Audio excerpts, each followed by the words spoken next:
Hola a todos hermanos míos en la fe católica, Dios les bendiga. Bienvenidos sean a la reflexión del capítulo 6 y un poquito del 7 del Evangelio de nuestro Señor Jesucristo según San Marcos. Hoy vamos a ver 4 temas. Los hermanos de Jesús, la multiplicación de los panes y los peces, Jesús camina sobre las aguas y finalmente las tradiciones de los fariseos. Pues en el santo nombre de Jesucristo, Señor y Dios nuestro, vamos a iniciar. Iniciamos en el nombre del Padre, del Hijo y del Espíritu Santo. Amén. Bueno, nos quedamos en el capítulo 6 de San Marcos. ¿Sí? Bueno, voy a empezar a leer capítulo 6, versículo 1, cuando Jesús llega a su ciudad. Dice así: salió de allí y vino a su patria, y sus discípulos le siguen. Cuando llegó el sábado, se puso a enseñar en la sinagoga. La multitud al oírle quedaba maravillada y decía: ¿de dónde le viene esto? ¿Y qué sabiduría es esta que le ha sido dada? ¿Y esos milagros hechos por sus manos? ¿No es este el carpintero, el hijo de María, y hermano de Santiago, José, Judas y Simón? ¿Y no están sus hermanas aquí entre nosotros? Y se escandalizaban a causa de él. Jesús les dijo: un profeta solo en su patria, entre sus parientes, y en su casa carece de prestigio, y no podía hacer ningún milagro allí, a excepción de unos pocos enfermos a quienes curó imponiéndoles las manos, y se maravilló de su falta de fe. Palabra de Dios.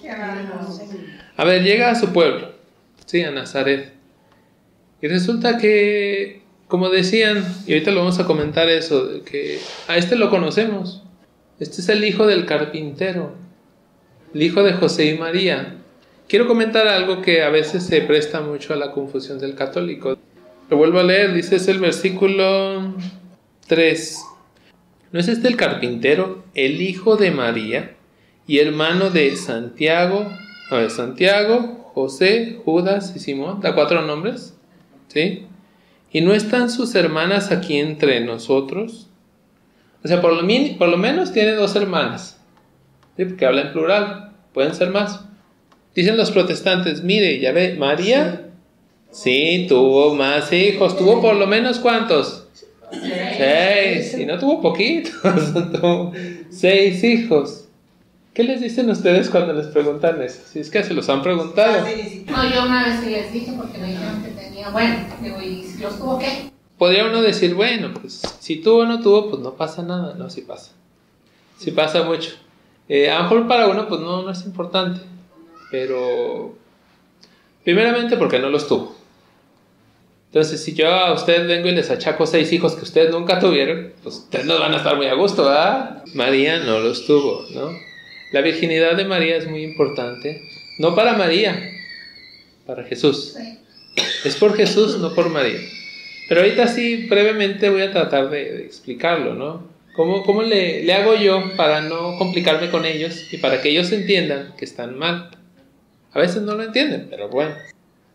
Es que al decir que María sí tuvo hijos, otra cosa que nos afecta es decir, la iglesia es una mentirosa, pues.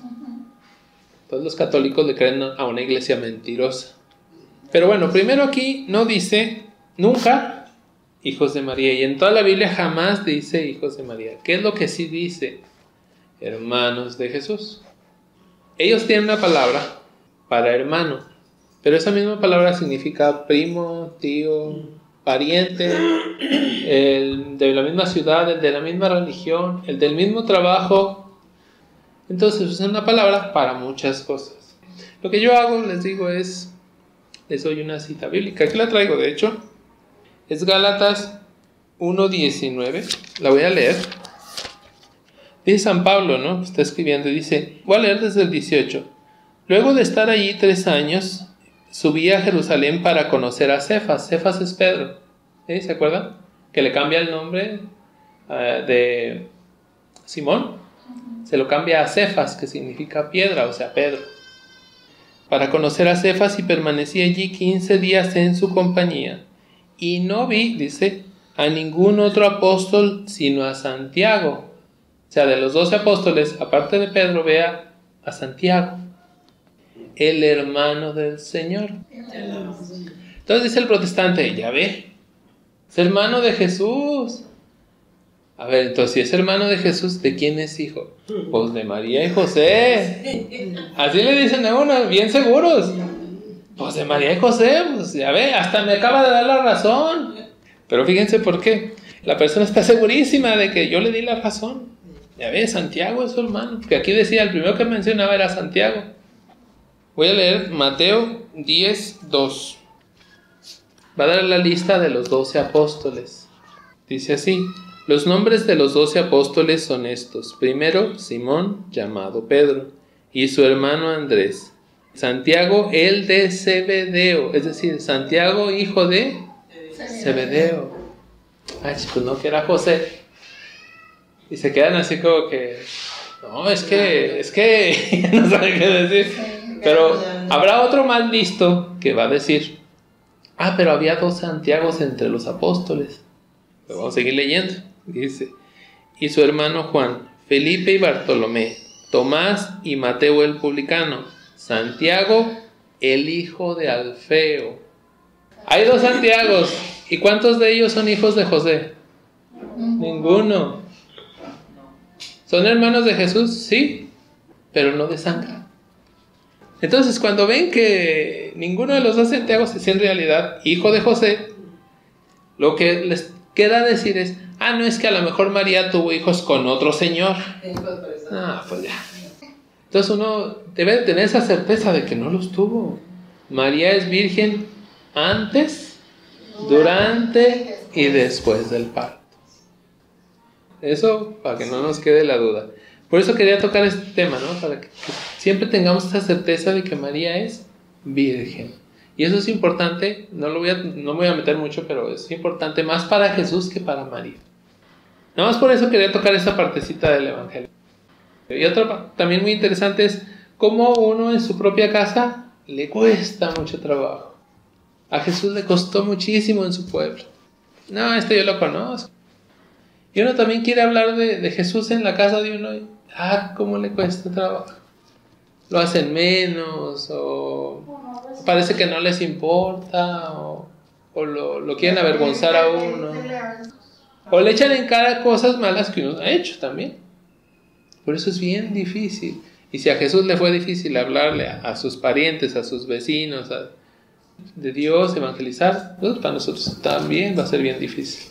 Voy a brincar, viene la parte de Herodes, cuando mata a Juan el Bautista, ya lo habíamos comentado. Entonces me lo voy a brincar eso y me voy a ir hasta la multiplicación de los panes, hasta el versículo 30.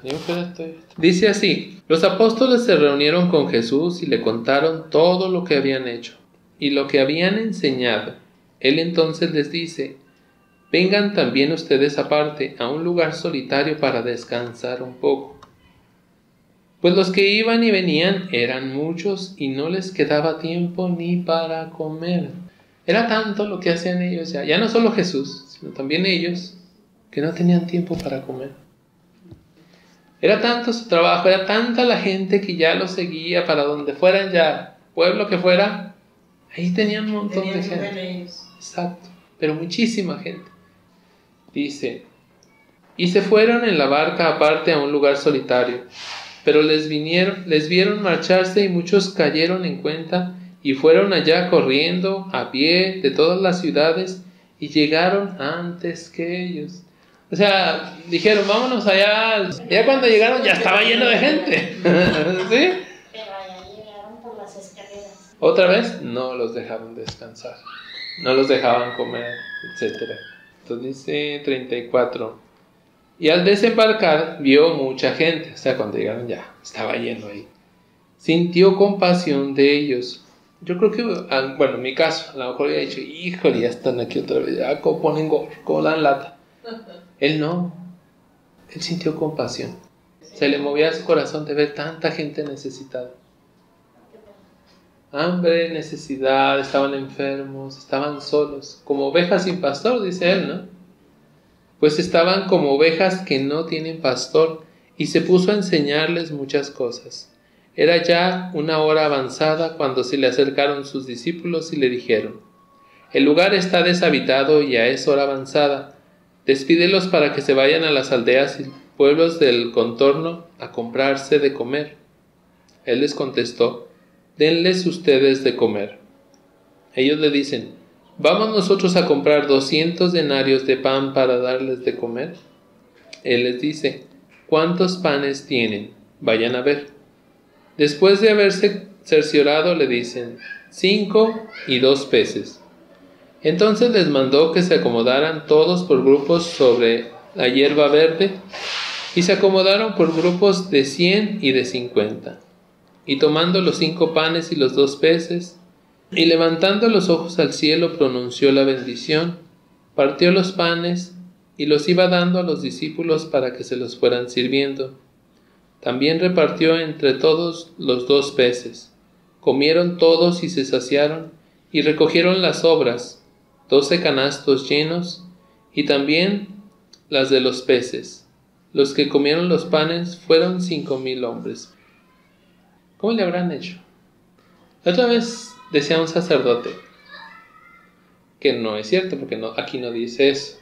Decía: bueno, es que al hacer ese gesto Jesús, la gente empezó a sacar sus panes y empezaron a convivir pero aquí no exacto, aquí lo que dice es que no traían. Pero muchas veces se dice eso, lamentablemente, porque no se aceptan los milagros de Jesús. Y esto hay uno que otro sacerdote por ahí que no le gusta mucho que se hable de milagros. ¿Sí? Es raro, pero pasa. Yo una vez se los digo, ¿no? Es raro, pero pasa. Entonces aquí lo que estamos viendo es un milagro. La multiplicación de los peces y los panes. Lo curioso es que Moisés, en el Antiguo Testamento, él le daba de comer, le dio de comer entre comillas al pueblo. Y les dio un pan bajado del cielo. ¿Se acuerdan cuál es el pan? El maná. Se alimentaban del maná. Y la gente se sentaba en el pasto. Y dice aquí que andaban como ovejas sin pastor. ¿A dónde se lleva el pastor las ovejas? A pastar. Entonces los lleva a un monte donde hay mucho pasto. ¿Y qué va a hacer Jesús ahí? Les va a dar de comer a sus ovejas. Primero, ¿qué les dio de comer? ¿Se fijaron? Les enseñó. Eso ya es un alimento, enseñarle a la gente. ¿Y luego qué les dio? Pues le llenó la panza. También. Esos son 2 alimentos. Si se fijan en las palabras de Jesús, lo tomó, lo partió, lo dio a sus discípulos diciendo. ¿Dónde han escuchado eso? En misa. ¿Y qué es la misa? Es esto mismo. Es como un adelantito que da Jesús de lo que va a ser la misa. De que Él va a alimentar con la palabra y con el pan. Ya no al pueblo de Israel, sino ¿a quién? ¿Qué más? Dice aquí que le dio a 5,000 hombres, porque muchos de esos judíos no contaban a las mujeres, pero vamos a hacer cuentas. 5,000 hombres. Todos casados. Son 10,000. Entre mujeres y hombres son 10,000. Ellos no tenían de a un hijo. No. Son 5,000 hombres, más 5,000 esposas. Pónganle mínimo 2 hijos. Vamos a ponerle 2 hijos, para irnos así cortitos. Vamos a ponerle 20,000 gentes. Que comieron a partir de ¿cuánto? De 5 panes y 2 peces. Entonces el milagro no es chiquito. Es grande. Mas sin embargo es nada comparado con lo que va a hacer Jesús después de su muerte. ¿Qué es lo que va a hacer? Va a alimentar con pan y con su palabra a todo el mundo. Entonces eso nomás era así como una probadita, así tantitita, lo que iba a hacer en el futuro, con la misa. Se nos alimenta con la palabra y con el pan. Jesús camina sobre las aguas. Fíjense, dice el versículo 45. Inmediatamente obligó a sus discípulos a subir a la barca y a ir por delante hacia Betsaida, mientras él despedía a la gente.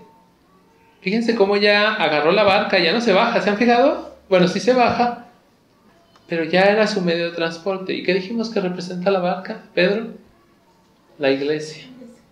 Jesús ya está arriba de su barca, está en su iglesia.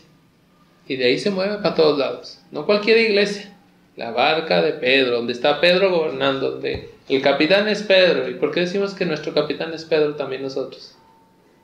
Porque Pedro es el Papa. Va a ser el líder de los apóstoles.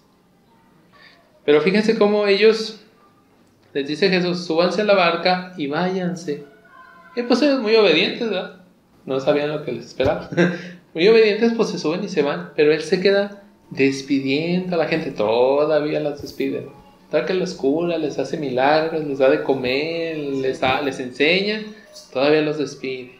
O sea, era amable, era tranquilo, tenía mucha paciencia con la gente. Lo que a veces uno no tiene, ¿no?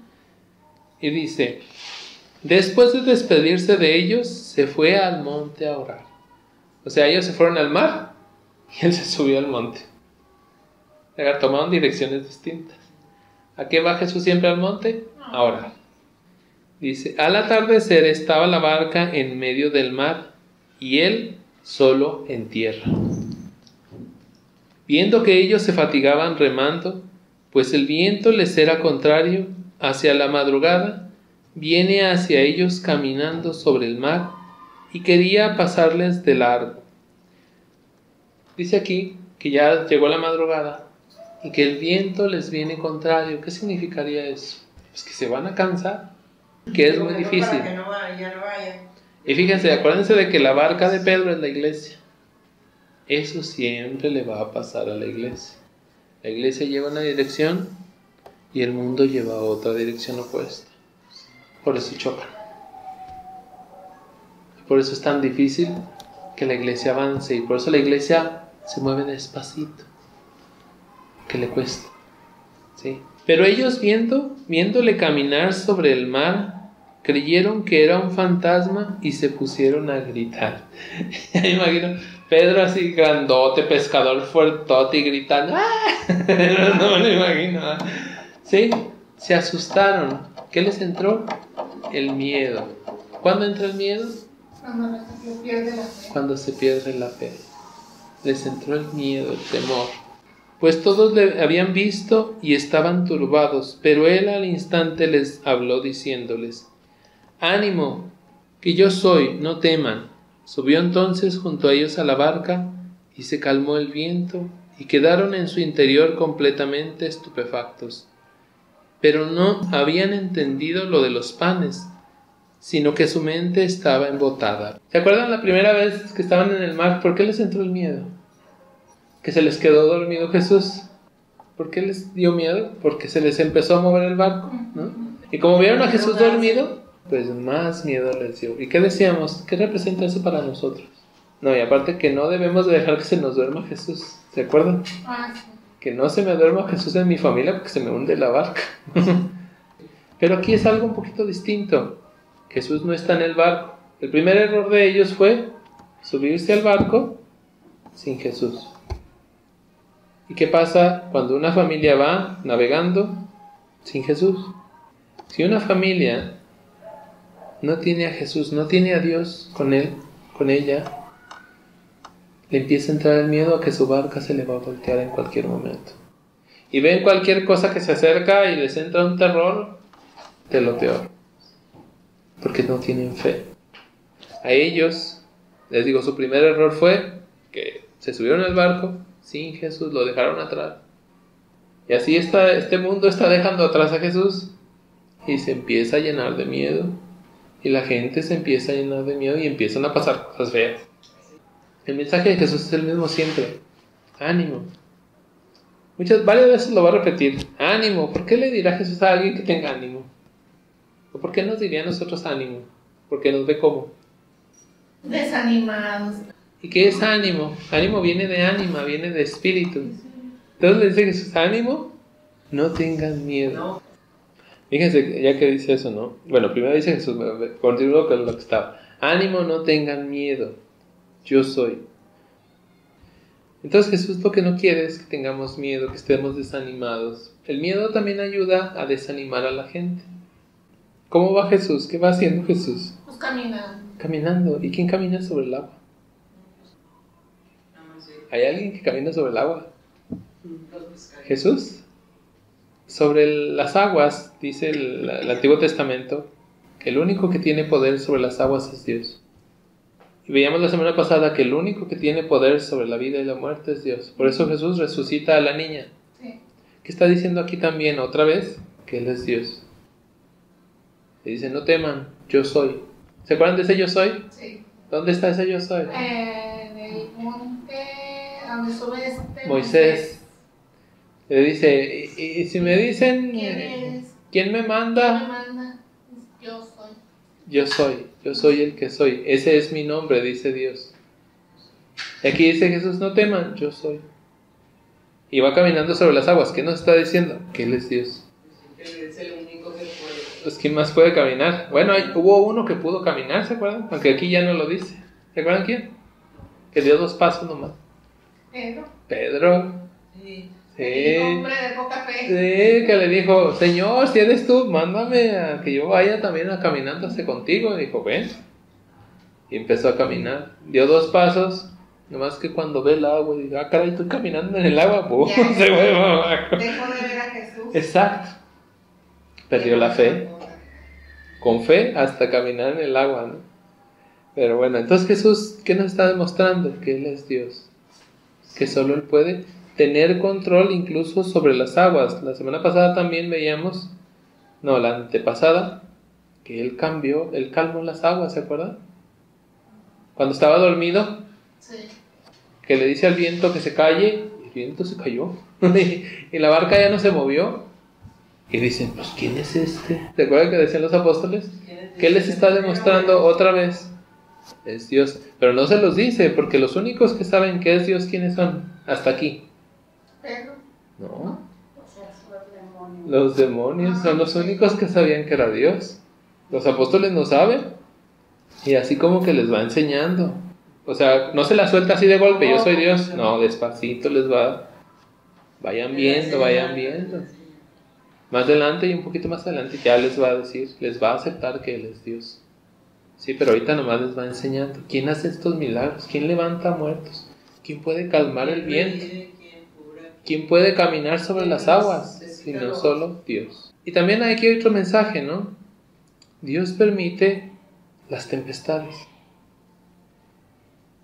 ¿Para qué? Lo que decíamos ahorita, para que uno recapacite. Para que tenga Dios más temor y permite- miedo. Dios permite una enfermedad de un pariente. ¿Para qué? Para que uno empiece a reflexionar. Cuando una persona se muere, quieras o no, así uno sea la persona más rebelde del mundo, empieza a pensar, ah, caray, pues sí, se muere la gente. Aunque sea de lo peor, se pone a pensar un ratito por lo menos. Pero cuando no se muere nadie y todo está bien chido, ni quien se acuerde de Dios, ni quien se acuerde que se va a morir.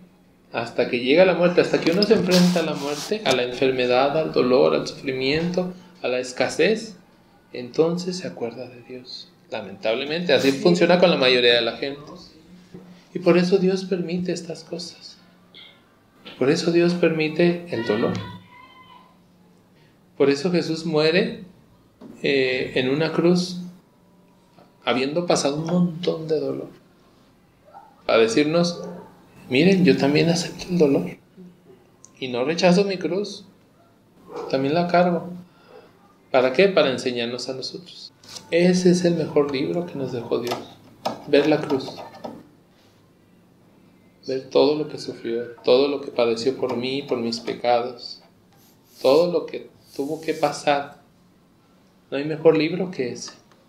Ese era su libro. Entonces, ¿la cruz qué es? Es una enseñanza bien, bien grande. Y tiene otros significados, ya lo vamos a ver cuando lleguemos a la cruz. Pero uno de esos es ver que si Dios mismo pasó por ese dolor, pues uno también. No, a lo mejor no de ese tamaño. Sigo avanzando, dicen... No tengan miedo. Otra vez repito la misma frase, no tengan miedo. Jesús no quiere que tengamos miedo. De nada nos sirve el miedo, excepto el miedo de que pues me cuido para que no me atropelle un carro. Es un miedo natural, digamos. Pero no el miedo a que, ¿y si me pasa esto por allá y por allá y por allá? Y si a fulano le sucedió, deja que Dios se ocupe de fulano. Subió entonces junto a ellos a la barca y se calmó el viento. Otra vez, ¿qué significaba también la barca? No solo la iglesia, ¿qué más significaba? La familia. ¿Qué pasa cuando la barca está la familia está que se hunde, que se cae, que se agujerea, que le entra agua por todos lados, que parece que nos vamos a pique todos? ¿Qué está diciendo Jesús? Dejen que yo me suba a la barca. Son los mensajes que va dejando Marcos, ¿no? Así muy sencillitos, pero bien claros. Que luego, como veíamos al principio, pues es difícil subir a toda la familia. Como bien que toda la familia acepte que se suba Jesús a la barca. Que se suba Jesús a la barca, que es nuestra familia. No todos aceptan eso. Dice, subió entonces junto a ellos a la barca y se calmó el viento, y quedaron en su interior completamente estupefactos, pues no habían entendido lo de los panes. Todavía no entendían cómo lo hizo con los panes. Sí, o sea, ellos estaban viendo cosas que no entendían. No entienden nada. Es que era muy grande lo que él hacía. Los milagros son muy grandes. Y una tras otra. La semana pasada, ¿cuántos demonios le sacó a aquel hombre? 2,000 mínimo. Resucitó una niña y ellos se quedaban así como, pues este señor, ¿quién es? ¿Qué hace? Y cada vez que hacía un milagro, ellos se quedaban así como que, ah, caray.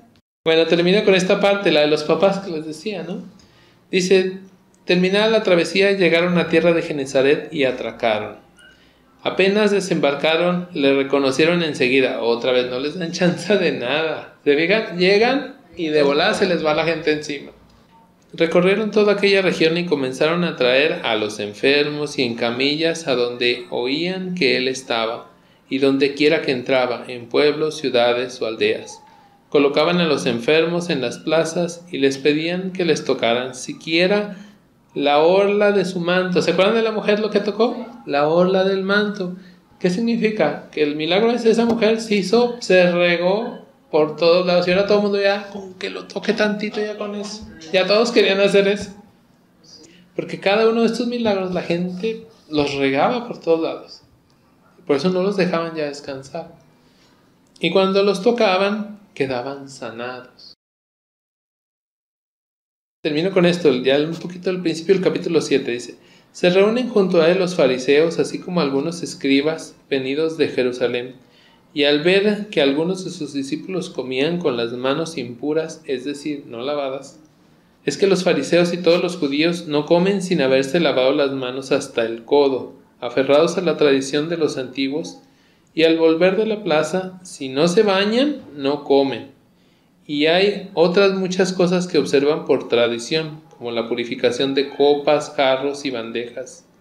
Por ello los fariseos y los escribas le preguntan: ¿por qué tus discípulos no viven conforme a la tradición de los antepasados, sino que comen con las manos impuras? Fíjense bien, esta es bien interesante, las tradiciones judías. Dios les da 10 mandamientos, pues ellos se hicieron más de 600. Tenían que lavarse las manos hasta acá, como los médicos, ¿no? Los médicos se lavan hasta acá. Tenían que lavar cada plato varias veces y un montón de cosas que uno no entiende para qué. Pero ellos estaban obligados a cumplirlas. No era voluntad de Dios, pero ellos se habían hecho esas reglas. Entonces los apóstoles empiezan a comer con las manos sucias. Pero ellos como judíos, los otros, decían: oye, espérate, ¿cómo que estás comiendo con las manos sucias? ¿No te las lavaste hasta acá? Estás faltándole a la ley de Dios. ¿Cuál ley de Dios? Ley de hombres. Voy a seguir leyendo. ¿Por qué tus discípulos no viven conforme a la tradición de los antepasados, sino que comen con las manos impuras? Él les dijo: bien profetizó Isaías de ustedes, hipócritas, según está escrito: este pueblo me honra con los labios, pero su corazón está lejos de mí. En vano me rinden culto, ya que enseñan doctrinas que son preceptos humanos. No es que sea malo lavarse las manos, ¿eh? No, eso es otra cosa. Está hablando aquí de impureza interior. Pero ellos creían que lavándose las manos ya quedaban limpios por dentro, ¿no? Ya eran santos casi casi. Y no va por ahí. Jesús ahorita se los va a reclamar. Dice: ustedes me rinden culto, pero su corazón está lejos de mí. ¿De qué sirve que se laven las manos hasta el codo? Esto las traen cochinas, ¿no? Los apóstoles. Pero me siguen. ¿Y ustedes? Pero sigo leyendo. Dejando el precepto de Dios, se aferran a la tradición de los hombres. Les decía también que violan el mandamiento de Dios para conservar su tradición, porque Moisés dijo: honra a tu padre y a tu madre, y el que maldiga a su padre o a su madre será castigado con la muerte. Ese es el 4º mandamiento, ¿sí? Pero ustedes dicen: si uno dice a su padre o a su madre: lo que de mí podrías recibir como ayuda, lo que de mí, hijo, tu padre puedes recibir como ayuda, fíjense lo que van a hacer. Lo declaro corbán. Es una regla que se hicieron también ellos. Muy conveniente, por cierto. Pero corbán, ¿qué quiere decir? Ahorita lo vamos a explicar. Dice, es decir, ofrenda. Ya no le dejen hacer nada por su padre y por su madre, anulando así la palabra de Dios por su tradición, que se han transmitido y hacen muchas cosas semejantes a estas. Dice Jesús, ustedes declaran corbán sus bienes. Por ejemplo, yo tengo a mi papá y yo le puedo decir a mi papá, el dinero que yo podría usar para ayudarle a usted, ¿sabe qué? Lo voy a declarar corbán. ¿Sí? O sea, ofrenda de Dios. Y yo la puedo disfrutar todo lo que yo quiera, y cuando me muera, lo que quede se le queda al templo. Pero dice Jesús, primero, la regla esa no la hizo Dios. Ustedes lo hacen para ya no ayudar a su papá y a su mamá, porque a ustedes no les interesan sus padres. Y Dios dice, honrarás a tu padre y a tu madre. Entonces ellos, para brincarse ese mandamiento, se inventaron esta otra regla. Bueno, desde hoy todo mi dinero pasa al templo, yo me lo gasto, Lo que me quede. y hasta que me muera voy a tratar de gastármelo todo, ¿sí? Pero así ya no le tengo que dar a mi papá. Me lo gozo yo solo, me lo disfruto yo solo, me lo he hecho yo solito, ya no tengo que darle ni a mi papá ni a mi mamá, ni mantenerlos, ni ayudarles, ni nada. Eso ya no sirve porque ya se lo di al templo, aunque el templo casi nunca recibía nada. Entonces Jesús está muy enojado por esto, porque para brincarse las reglas que Dios había puesto, ellos se fueron haciendo estas reglecitas. ¿Sí? Ellos se lavaban hasta acá y lavaban un montón de veces los platos. Puros. Por eso mismo, porque ellos se sentían limpios. Miren qué limpios somos, nos bañamos, nos peinamos, nos perfumamos, ¿sí? Los trastes los lavamos un montón de veces, las manos impecables, pero por dentro, la alma puerca. Y esto también nos afecta a nosotros, ¿no? A veces por fuera aparentamos muchas cosas, pero por dentro no estamos tan bien. Y uno lo primero que tiene que hacer es reconocer que no está bien y pedir perdón a Dios. Pero qué importante sería, por ejemplo, que sus hijos conocieran esto, que es voluntad de Dios, que Dios quiere de todo corazón que los hijos se mantengan ayudando a sus padres. ¿Hasta cuándo? Dice la Biblia, hasta que se te muera. Hasta que se te muera. ¿Por qué? Porque Dios sabe que tanto los niños como los ancianos son los segmentos más débiles que hay en la población. Unos porque son niños y pues no saben valerse por sí solos. Y el anciano poco a poco también se va valiendo cada vez menos. Va a depender cada vez más del otro. Entonces Dios no quiere que nos olvidemos de ellos. Ahora, todavía podemos ayudar a otros que no son nuestros padres, pero también son ancianitos, que también tienen necesidad, y eso también lo desea Dios. Bueno, ahí la vamos a dejar. Hoy le avanzamos un montón. Vamos a terminar pues en el nombre del Padre, del Hijo y del Espíritu Santo. Amén. Bueno, nos vemos la semana que viene. Dios me los bendiga.